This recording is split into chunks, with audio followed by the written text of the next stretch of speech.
Inilah kisah Nabi Muhammad saat diculik makhluk gaib dan dibelah dadanya ketika masih kecil.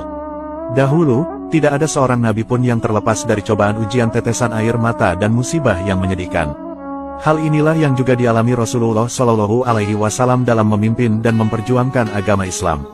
Ujian dan musibah yang dialami sang nabi ini sudah terjadi sebelum beliau lahir. Dahulu, Nabi Muhammad terlahir dalam kondisi yatim karena sang ayah telah wafat saat Nabi masih dalam kandungan. Di masa kecilnya, Nabi Muhammad diasuh dan disusui oleh Siti Halimah As-Sa'diyah. Ketika dalam asuhan Siti Halimah, Rasulullah pernah diculik oleh sosok makhluk yang sangat aneh sekali. Makhluk itu tega membelah dan mengobok-obok perut Rasulullah serta tega mengambil organ tubuh di dalamnya. Peristiwa penculikan ini akhirnya membuat keluarganya terkejut dan panik, mereka lalu mencari keberadaan Nabi Muhammad yang hilang. Kejadian itu berawal ketika Nabi Muhammad masih berusia kanak-kanak. Dikisahkan, pada suatu hari Nabi Muhammad kecil sedang mengembala kambing di belakang rumah bersama saudara-saudaranya. Perlu diketahui, bahwa tidak ada seorang nabi pun yang tidak pernah mengembalakan kambing. Hal ini pun sama halnya dengan Nabi Muhammad Shallallahu Alaihi Wasallam. Ketika sedang mengembalakan kambing, tiba-tiba datanglah dua sosok makhluk aneh yang berkostum pakaian warna putih menghampiri Rasulullah Shallallahu Alaihi Wasallam. Kemudian, kedua makhluk itu mengambil Rasulullah Shallallahu Alaihi Wasallam. Kejadian aneh ini sontak membuat teman-teman serta saudaranya berlarian dan melaporkannya kepada Ibunda Siti Halimah dan keluarga. Setelah itu, maka dilakukanlah tindakan pencarian. Kedua makhluk yang mengambil Rasulullah itu ternyata adalah malaikat. Mereka berdua datang dengan membawa baskom emas yang dipenuhi salju. Kedua malaikat itu lalu membaringkan Rasulullah, kemudian membelah perut Rasulullah dan mengaduk-ngaduk isi perut Rasulullah.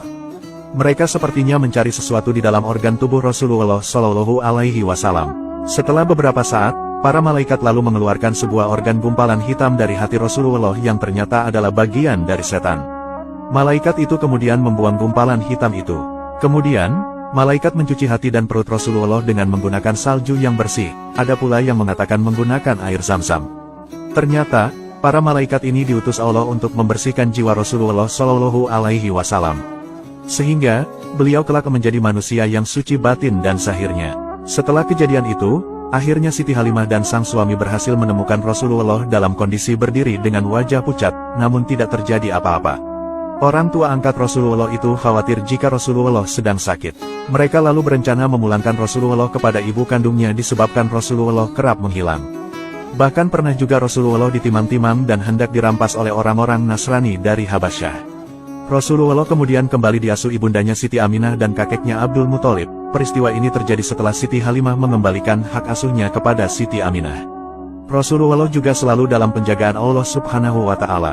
Ketika hari berganti hari, bulan berganti tahun, Rasulullah lantas tumbuh sebagai anak-anak yang sempurna dan baik. Inilah anugerah besar yang Allah berikan kepada Nabi akhir zaman. Suatu ketika, sang ibunda Siti Aminah mengajak Nabi Muhammad untuk berziarah ke makam ayahnya Abdullah di Madinah. Mereka berdua juga menyempatkan untuk bersilaturahmi dan bertemu dengan paman-paman dari jalur nasab ibu Sayyid Abdullah. Paman ayah Rasulullah itu sendiri dari keturunan Bani Adi bin Najjar. Peristiwa ini terjadi di tahun ke-7 jauh setelah terjadinya tahun gajah. Namun ketika perjalanan pulang kembali ke Makkah, ibunda Rasulullah mengalami sakit-sakitan yang cukup parah. Dan dari peristiwa inilah yang akhirnya menyebabkan ibunda Rasulullah tercinta meninggal dunia. Begitu malang dan sedihnya Rasulullah ditinggal wafat oleh orang-orang tercintanya. Sejak lahir beliau sudah harus ikhlas kehilangan sang ayah, dan di usianya yang masih amat muda ini, beliau juga harus kehilangan sang ibunda yang sangat menyayangi beliau. Ibunda Siti Aminah wafat ketika Rasulullah masih berusia 6 tahun. Jasad ibunda Rasulullah ini kemudian dimakamkan di desa Abwa, yaitu daerah yang terletak di antara Makkah dan Madinah. Setelah wafatnya Siti Aminah, Nabi Muhammad lalu diasuh oleh Ummu Aiman, yaitu seorang wanita hamba sahaya warisan dari sang ayah. Ummu Aiman lalu menghantarkan Nabi Muhammad untuk kembali ke Makkah kepada sang kakek Abdul Muthalib. Kemudian, Rasulullah diasuh oleh kakeknya itu.